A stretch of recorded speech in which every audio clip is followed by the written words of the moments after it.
My name is Angel Lihsin Liu. I am the Director General of Taipei Economic and Cultural Office in Vancouver, which is equivalent to a de facto Consul General for Taiwan here. China is our number one cyber attack source in terms of infiltrating our information space.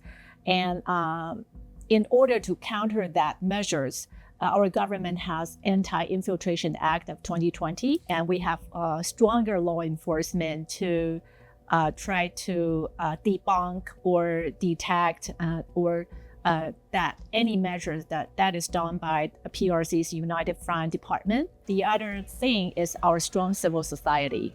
And we have a couple of NGOs that are not sponsored by the government, and they are such as COFAX, a Fact Check Center, or many other Double Think Lab. They have different kind of orientation, but the goal they share is to counter the measures by the PRC's cognitive warfare toward Taiwanese society. I think the only purpose for the cognitive warfare is for PRC to not launching a real war, but try to influence our society and change our voters' behavior, and in a very massive way. But because of the law enforcement and because of our strong civil society, we were able to successfully counter that measure. And I think it's not news for people here in Canada who are in support of the democracy or sovereign status of Taiwan, Hong Kong, or even Tibet and Xinjiang. It's easier for them to be targeted by the PRC authority or United Front strategy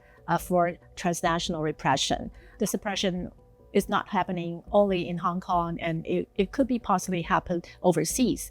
And so in Taiwan, there's a similar case that the PRC has a new law that is to penalize on Taiwanese activists who advocate for Taiwanese independence, and the maximum penalty could be death penalty. So it is quite creative, a psychological impact on communities overseas. Most of them, they are behind the scene, and we don't know who are the real force to influence those actors. It's hard to find evidence. I think this is the biggest challenge for law enforcement to discover who is behind the scene.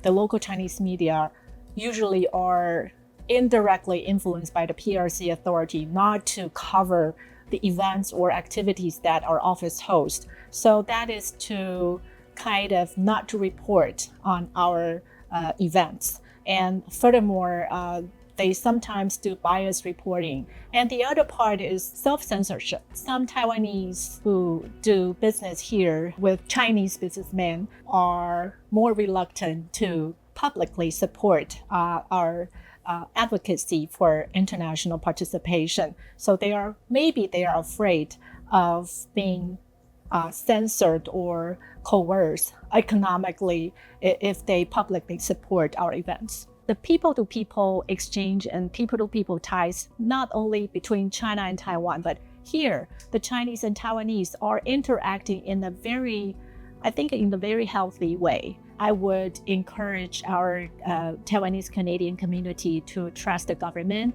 If they find any case of economic coercion or transnational repression, they can report to law enforcement agency here in Canada, such as RCMP or CSIS. Trust the law enforcement agency and don't be afraid of engagement with Taiwanese government or private sector, and to have an open mind and to trust Canada as an open society, as a democracy. And I believe we will continue to make our bilateral ties or our economy better in the future.